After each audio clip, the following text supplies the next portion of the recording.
Hello and welcome to a new video. I know it has been a while if you're following my channel, but I've fallen into so many rabbit holes, started quite a few projects, and it's been overwhelming, so I haven't had time to make any videos about it, which I should have done, even just to document what I have been doing.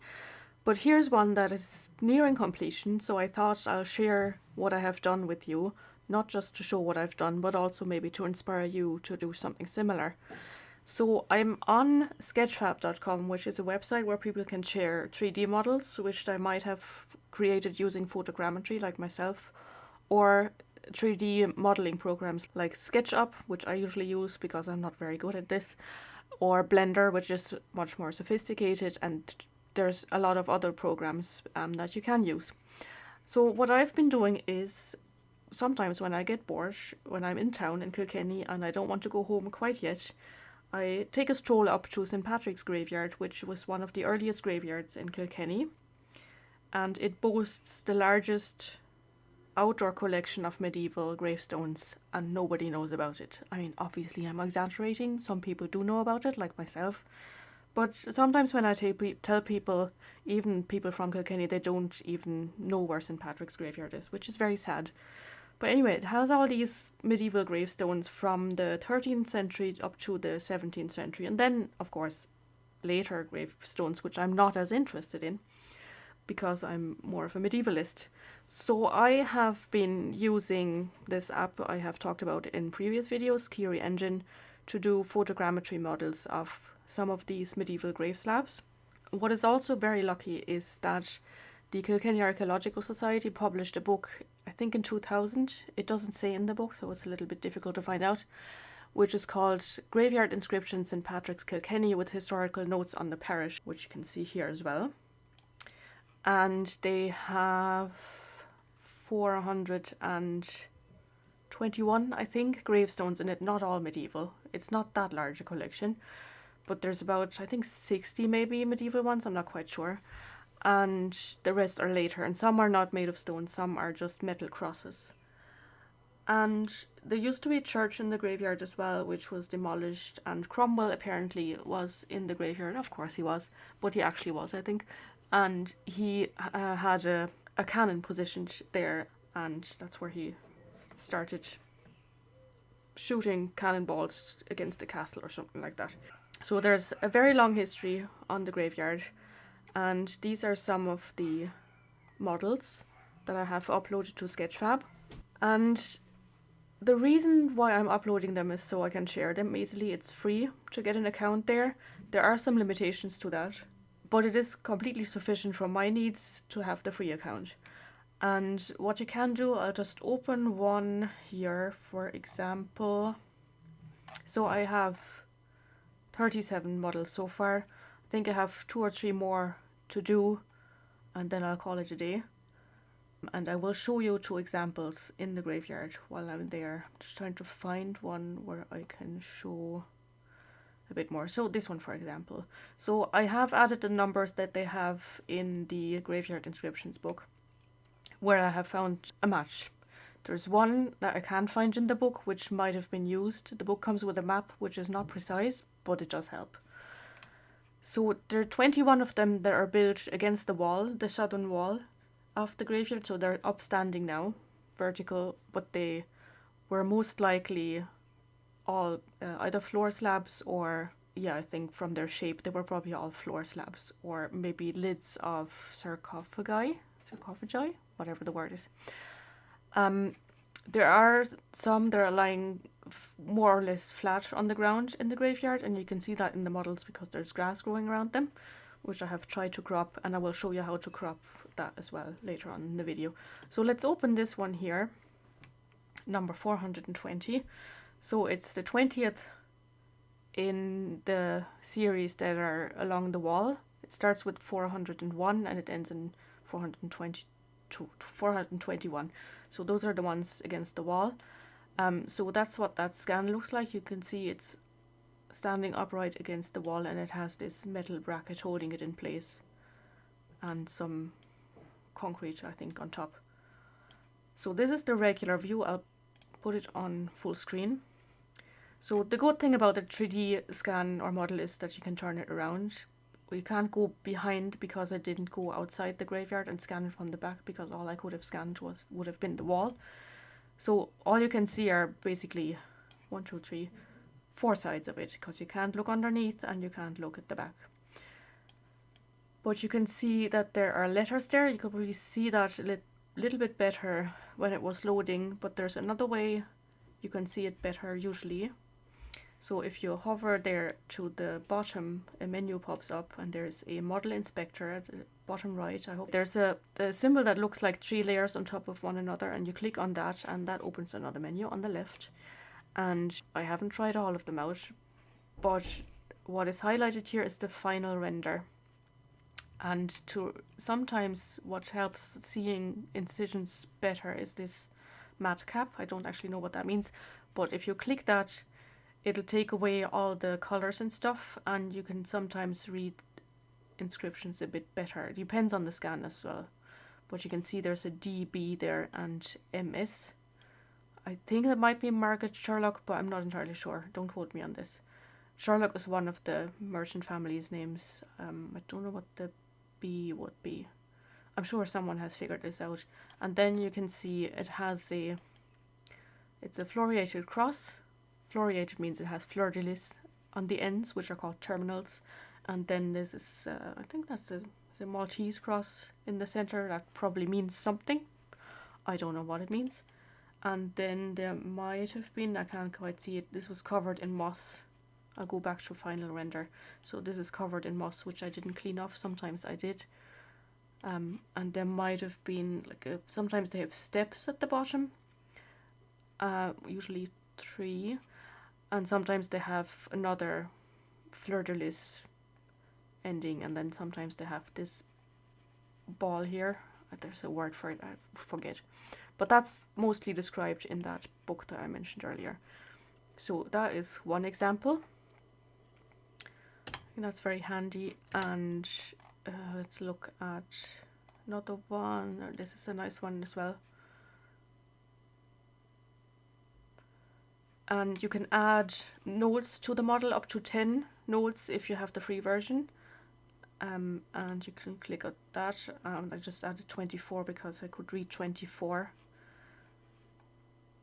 as part of the inscription. And here, I think, yeah, AD. I don't know if you can see that. There's the A here and the D for Anno Domini. And here, so this is also a floriated cross, but it has 8 arms, which I think usually means it is later in date. The font is black lettering, so it's probably, I think the date is there somewhere. Late 16th, early 17th century. I do have the inscription below in the description. And here you have a crescent moon, and there are more symbols around, which I think are either Tudor roses or suns. If I open the Matcap mode, you can see it a little bit better.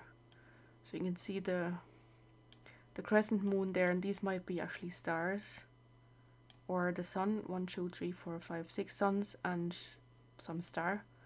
And you can see some writing there. It's very hard to read, but it reads Hic Jacet Robert Philenan, which is supposed to be Phelan. And then it goes around here and it says Qui obiit, which means who died, and then the date is left blank, which they often did because they commissioned them way before they died.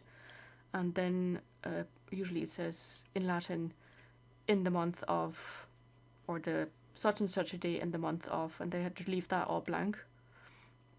And then sometimes when the wife is buried with him as well, it says Ed and then the name. They usually don't leave that blank because they're usually already married when they commission that. And then it will say que obiit because it's a woman, it has to have a different grammatical gender. And uxor eios, which means his wife. And then Ed blah blah blah name. Uxor eios, his wife, que obiit, who died. And then same procedure as every other time. So here's the A from Anno Domini. Maybe you can see that better in this scan. It depends a bit on how the light falls.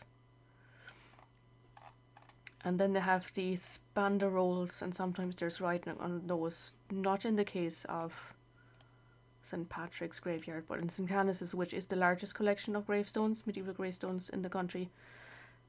They do have that sometimes. And there you have, I think this was a carpenter. So there's an angle here she used. I'm not quite sure what that tool is, but that might mean that he was a carpenter. Maybe he was also a wheel maker. That would explain why there's a wheel here, which I haven't seen any other gravestones like that. Anyways, let's go to the graveyard and I'll show you how you do this kind of stuff. You will need an app called KiriEngine.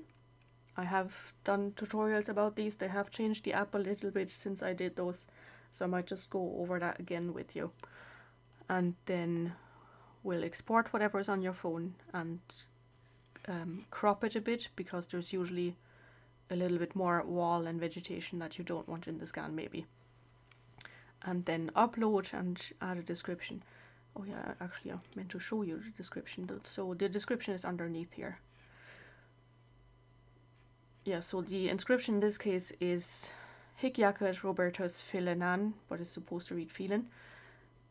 Borgensis Ville Kilkenny, a burgess in the town, or by that time was only a city of Kilkenny. Doesn't really make a difference in the Latin, I think. Now don't quote me on this, I might be wrong. Qui obiit, and then it's blank, die mensis, so there would have been like the, let's say, 24th die mensis, so the 24th day mensis, and then you would put in the month. Et Johanna Colton uxor eos, as I said, quae obiit, and 24, I don't know what 24 is in Latin, die Martii, so the 24th day of March, AD 1607. So luckily someone else has already transcribed that at a time when it hadn't been corroded by acid rain as much as it is now, because it is out in the open, so they do suffer over time. So we should have scanned them all 40 years ago. If we had had the technology, that would have been great, but we didn't. So this is something you can do. And if you don't have medieval grave slabs in your graveyard, don't despair. You can do this with modern ones as well, before they erode too much. And it's not just interesting for genealogists, it's also interesting for art historians and all kinds of people, linguists even. There's one gravestone in that graveyard which I find very amusing, not because of, I mean, people die, that's not amusing obviously, but it says, I don't remember the names, but it says something, and 3 of her children instead of children, and I just love that. As someone who has studied linguistics, especially English linguistics and language history, I just love this old plural form of children, because children is actually a double plural, because childer is the old plural, and then they added the en plural. I won't go into it. And I've heard people in Kilkenny say this, use this word childer instead of children, so it is still surviving, which is amazing to me, because it's medieval. But there's still some medieval language in Kilkenny, which is, it's pretty cool. Anyways, let's get on into the graveyard already. So here we are in St. Patrick's graveyard in Kilkenny. This is possibly where the church once stood. There's a wayside cross there, I marked that. And today I will scan this one here. This is number 421. It's the last one in the line of the monuments that are built into the wall. You can see that there. It's also a chest tomb. I won't go near there now because I'll just get distracted. So I'll try this one. You'll want to try to clear off as much ivy as you can, because you don't really want that in the scan. Make sure there's nothing in the way, because it will not help with the scan if there's stuff hanging down. I can't quite cap this off now. So just try to clear it as much as possible. It's not completely clear. What you're not supposed to do is use wire brush at all, because that will just destroy important information. You can use like a plastic brush or something like that, or your fingernails. But you can see there's a bit of a fleur-de-lis down here, or a trefoil rather. bauble there, parallel line, and then it kind of gets lost because it was reused. You can see some lettering here, and that's not of the same time as that 13th or 14th century stuff. That's much later. So it was reused because it was a free stone to use, and who doesn't like free stuff? And then if you know there's stuff at the bottom, sorry to clear that, that was really good this time.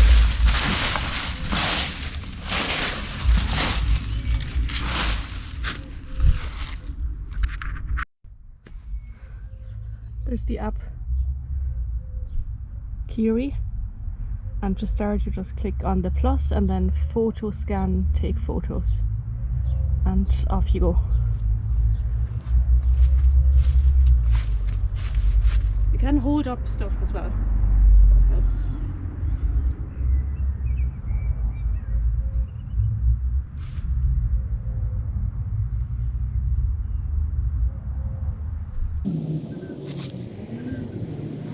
What you kind of have to be aware is that not all that you see on the screen will actually be in the photograph. It's only about this much, so just bear that in mind.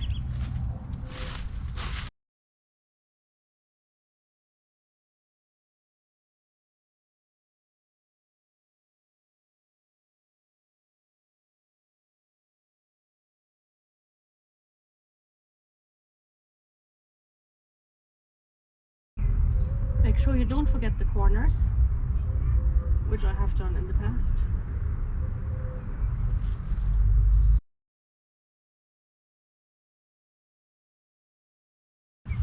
And then to get the depth of the incisions, you might want to take some more oblique angles.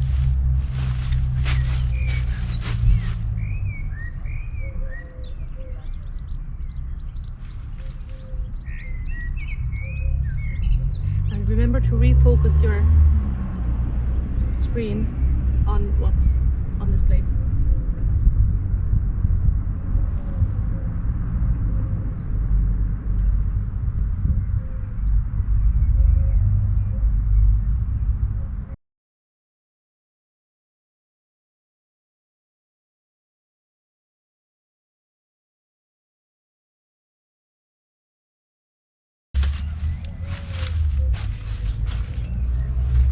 So I'm at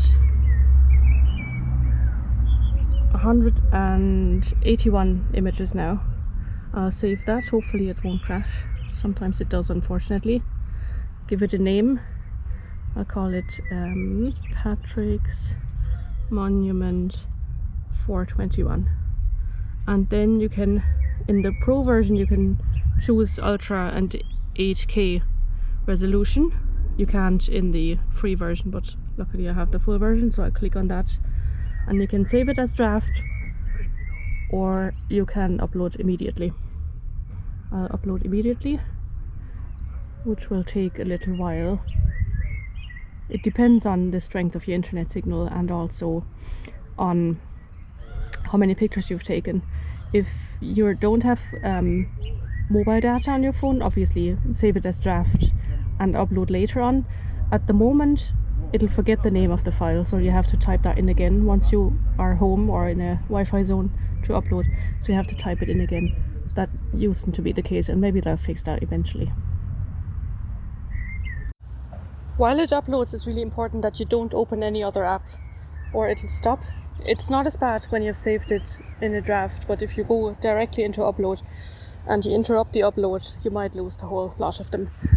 What is also helpful, and which I didn't do in this case, I think, is the preview image that you see in your gallery is the first picture you took.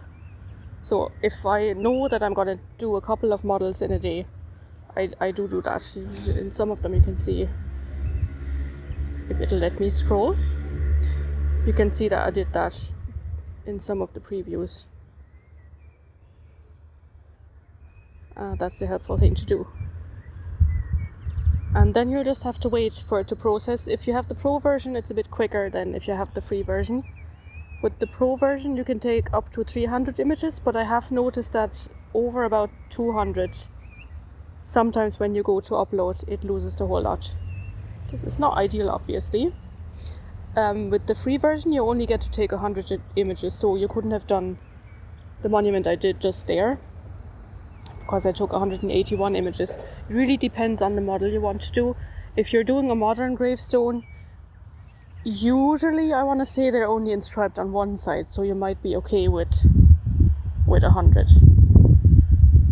And like the geometry of a gravestone is not as complex as other things, so you might be okay with 100. I haven't really done a lot of modern gravestones, so I don't know, and you'll just be fine with just the front side, as I said.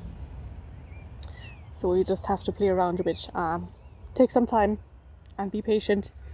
There's a bit of a learning curve, and once you've learned it, they might change a couple of the features of the app, and then you might have to relearn, but that's just life.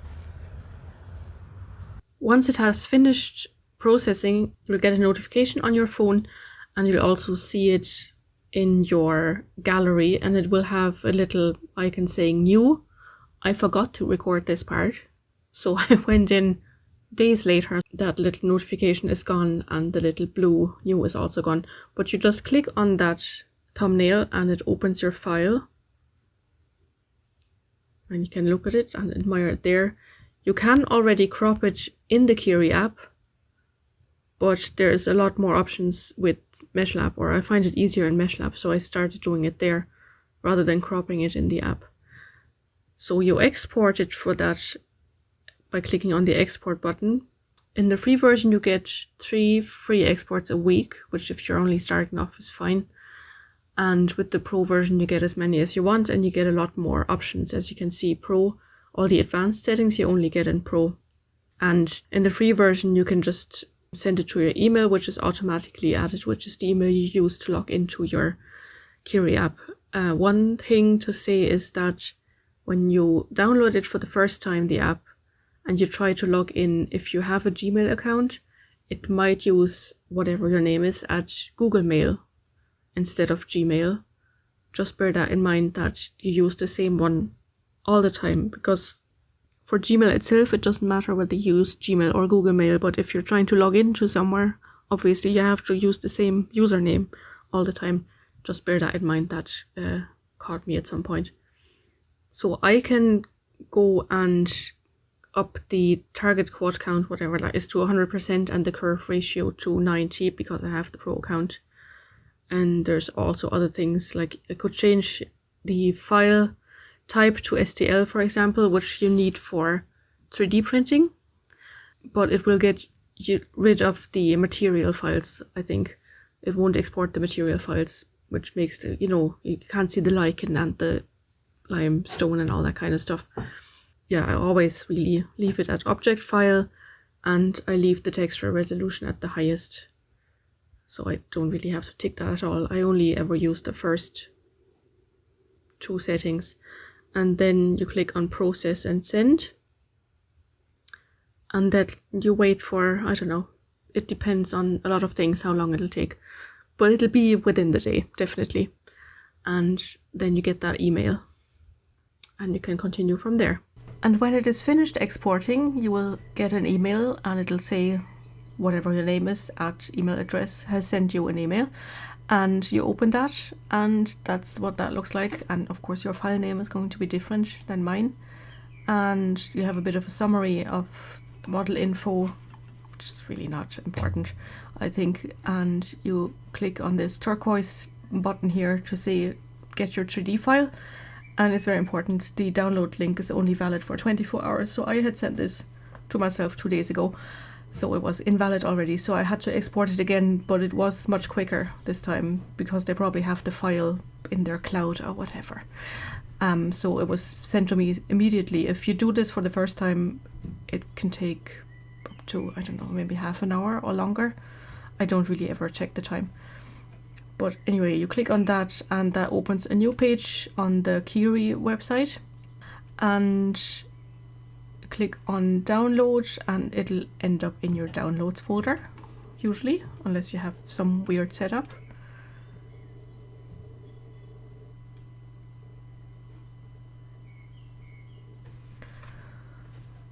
So you find it in your downloads folder. It's a zip file with this very weird name. And you can rename it. If you're doing more than one model, I would recommend you do that, or if you just like to be organized.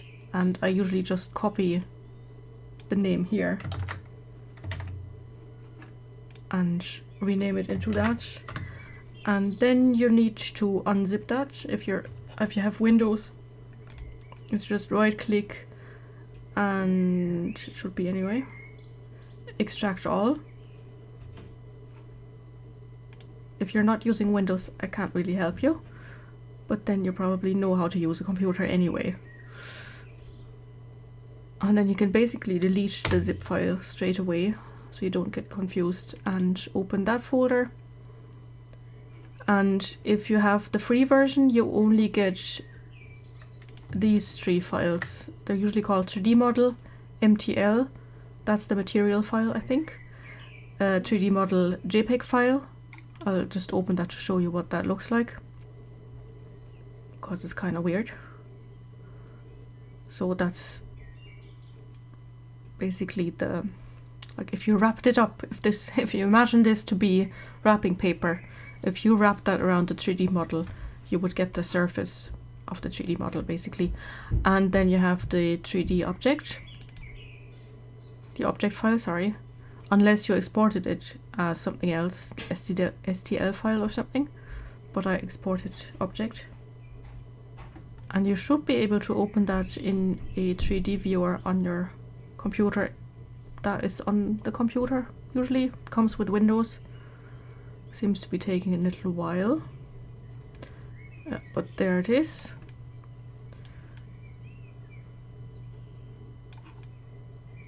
And we want to crop that a little. You can play around with all the backgrounds and stuff, or you don't have to do it. It's just to show you what it looks like now. If you have the full version, you also get the low poly, or actually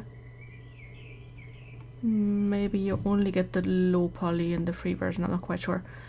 Anyway, in the full version you get the 2 types and then also the advanced export, which I never use. I usually delete that straight away.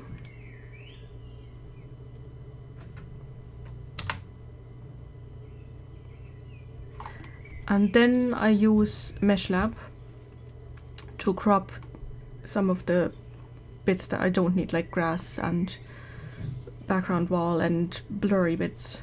So that's a free software that you can download.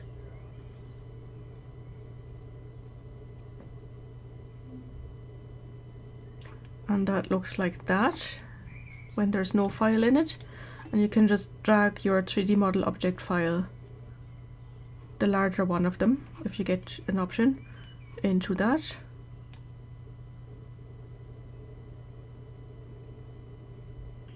And it looks like that, very similar to before in the other program. And then you might want to crop some of that. And to do that, you go the top menu, which is hopefully the same on yours, select vertices, and you try to highlight what you want to crop. And to delete, you have to click Control Delete. And sometimes it's useful to create a duplicate, because there's no undo button in this program, which can be quite annoying. If you're deleting something you didn't mean to delete, you have to start all over again. But if you create a duplicate layer, duplicate current layer, and work on the duplicate, you can always delete the last layer and go back to the previous one. I've been okay the last couple of times. I didn't need to do it. And when you don't have the select vertices activated, you can rotate the model. Might take a bit of getting used to, and you can scroll in and scroll out. It's a bit counterintuitive, but you'll get used to it eventually.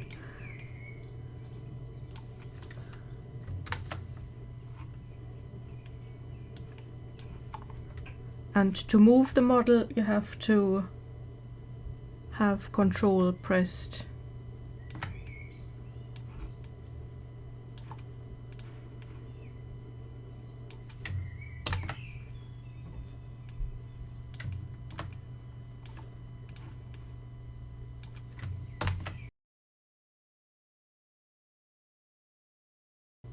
Sometimes it's a bit difficult to get to the pieces. So for example, this one here is just a twig that's now hanging in the air.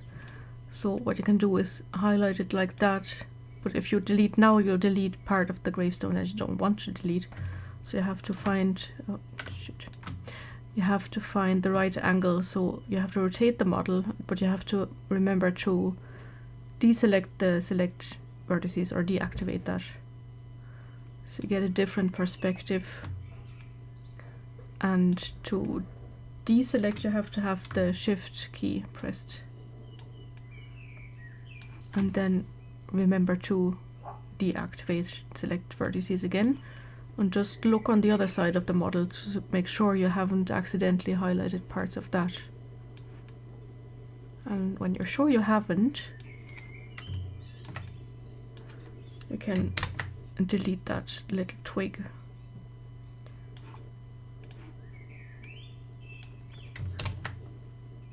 Just makes the model a little bit cleaner.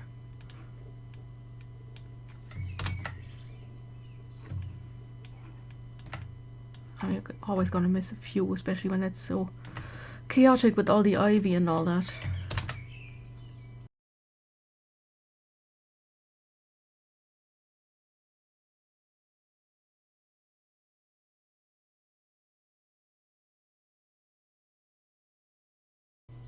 One of the reasons why you're trying to clear the ivy, because it's just so much extra work.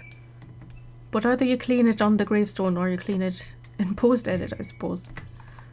That's good enough, I think. Then you export the mesh. There are filters in this program, but I haven't really a clue how to use them, so I don't use them. And the results are usually good enough. And you want to save it as an object file again. You don't have to, but it's one of the options here. And you can just overwrite the 3D model you had before. It always opens it in the folder that you used before, so you won't accidentally overwrite something different. And you don't have to change anything here as far as I'm aware.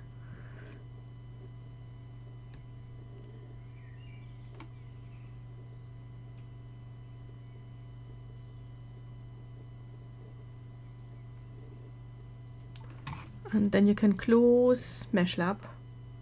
And now you have 7 files here if you worked with the 6 before. And the important thing now is to delete the 3D model MTL file and rename the 3D model.object.mtl into 3D model.mtl.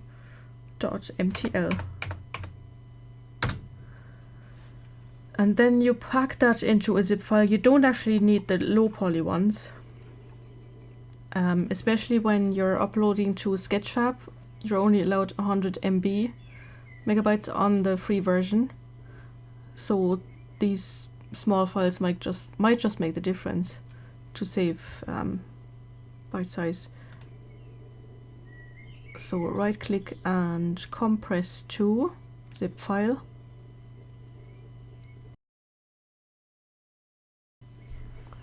And then rename that zip file. And for Patrick's graveyard, I usually call them Patrick's GY and then monument 421. Of course, you can have your own naming conventions. Then I would upload this to Sketchfab.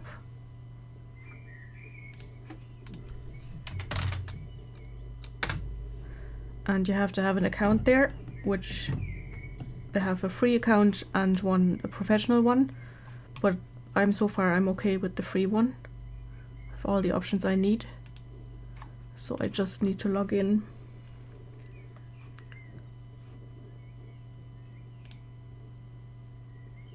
And click the upload button. So if you want to check out my channel or whatever you call that account on Sketchfab, it's Unicycling, like my OpenStreetMap account, and go to upload and drag that zip file into it. When I started off, I didn't know that about the zip file and I just uploaded the object file, but you don't get all the material with that, of course. And while that uploads, you can add a description. Categories, I usually use cultural heritage and history for everything, and then either architecture or art and abstract. But there are a couple more. And because this is in Kilkenny, County Kilkenny, I use Kilkenny 3D, medieval, maybe graveslab. If it has a fleur-de-lis, I'll add that. I think it does. You could add the material of the stone, like in this case limestone, whatever else. It depends entirely on your model, on your project.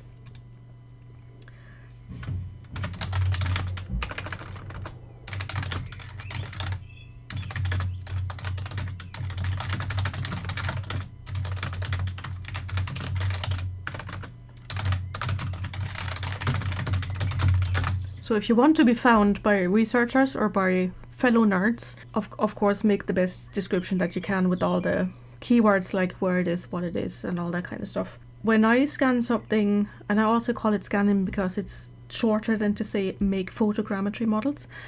When I scan something that has an SMR number, a Sites and Monuments Records number, I will add that under SMR number, to make it easier for the National Monument Service to find those, for example, if they were ever looking for them. Also for the people who might be looking for them, because it is a standardized number these monuments have. If it's only a part of, let's say, if it's only a window of a castle that has an SMR number, or something of a church that has a number, I will put that in brackets, like SMR number of castle or SMR number of church, so you know it's only a fragment of the thing that has the number.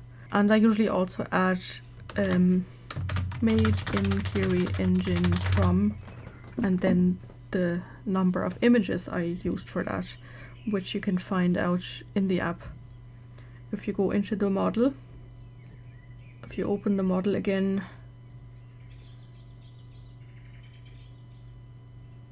there is a properties button that you can press, and it'll tell you how many images it used. This one was 184. So this one doesn't have an SMR number, so I can't add that. We used with modern inscription. In this case, I could look this up in the graveyard books, in the graveyard inscriptions book, which I don't have at home, but I have it in the library, and I could add the inscription, which I might add later on. And you can also link things, or if you have photographs relating, you can add all that kind of stuff. The limit is the character number, which is probably higher when you have the pro version, I would presume. And then you have to decide if you want to make it downloadable or not, or if you want to even sell the model. I have put most of mine as free, because you only get 10 non-free ones with the free version. And then you can save that, and before you publish you might want to go into the 3D settings on the left hand side. If while you're uploading you realize that you needed to crop it a bit more or something, you can re-upload the model as well. I won't go into that any further. So into the 3D settings, it'll probably take a while depending on the size of your model and your internet speed, the usual. What I always do is I change the background to a darker background. It just looks classier, I think. And as soon as I click on image, it does the background I want. And you could also, if you have the pro account, you can add, let's say, a photograph of the graveyard as the background image, but what's the point? And then you can look at it in the Matcap mode, and sometimes you see a bit more than when you have all the structure there. So you can see the bottom carving better, and you can, in some angles, you can see the inscription a little bit better. I'm so glad we have the inscription book, because this will be very difficult to read. Also, what you might want to do is rotate it in a more user-friendly way, using the advanced rotation. So I'll usually rotate it to a way how you encounter it in the wild, if you want. Usually, not always. And if you don't change the Matcap back to PBR, it'll be presented to the viewer as Matcap as well, but I don't want that. I only did that with one model.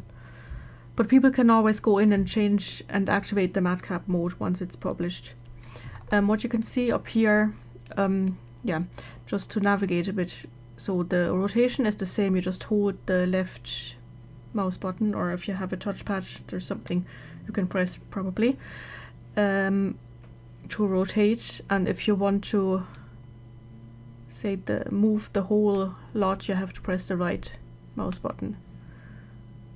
So if you want to zoom in, you might have to do that. I just want to show you. And the zoom wheel works the opposite way than in Meshlab, which is a bit confusing. But your brain will get used to it eventually, probably. So you see how blurry this is here? This is because I didn't pay too much attention to the ivy twigs and branches, because I'm not interested in that. So that's why that's all blurry. And the more pictures you took, the more detailed it'll be. So it seems to say here lies the body with the Y, body of someone.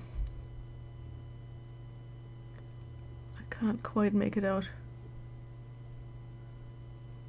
Anyways, thankfully I don't have to. I'll change that back to PBR. And then you can change the light. I am now using usually the glazed patio by Restaurant, which has the most appropriate light.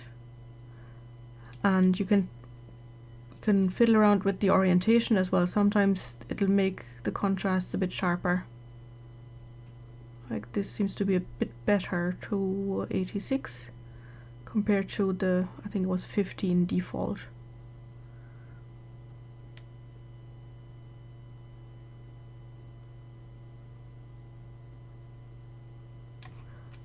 And you can change the light intensity as well, all that kind of stuff. You can add annotations, which I don't really have any reason to do in this case, and you can also change the virtual reality and augmented reality settings, which I usually do. Oh, I seem to have done the rotation wrong.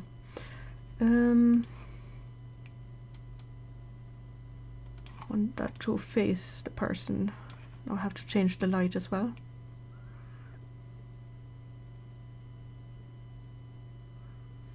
Ah, that'll do. Now it's facing the person, and we want to lower the floor level.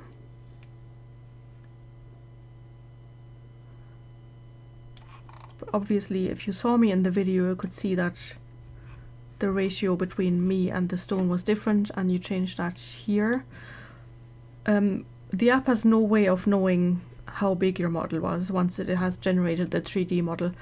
So it kind of depends on how many close-up pictures you took of how it is rendered here, so you just have to play around with that. Either imagine this man is you, and try to remember your eye level, or you can use the grid. So these squares are 1/2 meter by 1/2 meter, I think. No, 1 meter by 1 meter, sorry. So you kind of have to use that. So this would be 50 centimeters by 50 centimeters. I wish they had more smaller units on that, but yeah, you can't really change that. No, it's probably more like 1.5, 1.7 maybe.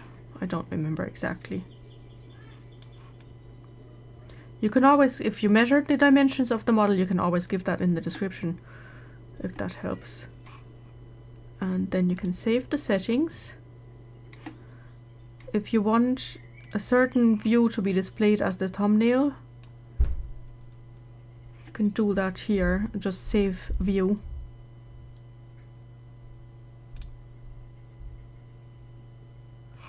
and then exit the 3D settings. And you can already see in the thumbnail the view that we've just saved is there. If you want to add anything else, if you could read anything, for example, in the inscription, and you want to add that here now, you could do that. Otherwise, you can just click on publish. And then you get a short URL that you can share or not. Or you can go back. And I have a couple of collections. In this case, it's the St. Patrick's Graveyard collection, so I will add it to that, and you can do that either by clicking on it again and going down here and add to.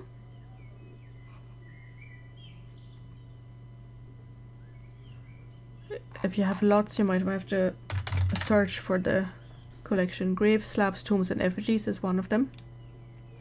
The other way to do it is clicking on the 3 dots here and click on add to collection, and click on add, and then it is in the collection. If you want to check, you have to find the collection.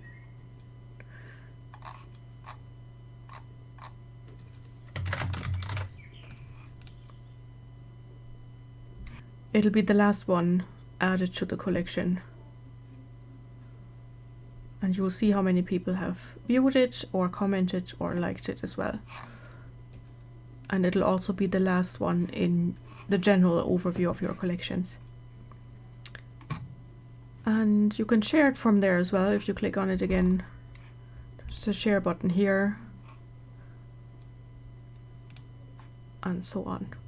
I don't know why it's doing that now. That was a bit annoying. I hope it's just still processing on Sketchfab. I hope you found that interesting, and let me know in the comments what you think, or what you would do different. Maybe you're using a different program for cropping and all these kinds of things. If you wanted to 3D print these, you would have to do more editing, of course, because they can't print hollow objects. You have to add a back and a bottom to it, but because I scan them in the wild, so to speak, there's always going to be stuff in the background that needs to be cropped, because I can't scan these things in the studio because they're fixed against the wall, or, you know, half buried in a graveyard or something like that. But you probably can't do that in Meshlab, but I think you can do it in Tinkercad or probably Blender, but I'm not very good in either of those, so I can't tell you what to do. But I'm sure there are videos out there to show you how to do that. Okay, thanks for watching, and don't forget to like and subscribe, and see you in the next one, hopefully sooner rather than later. Slán.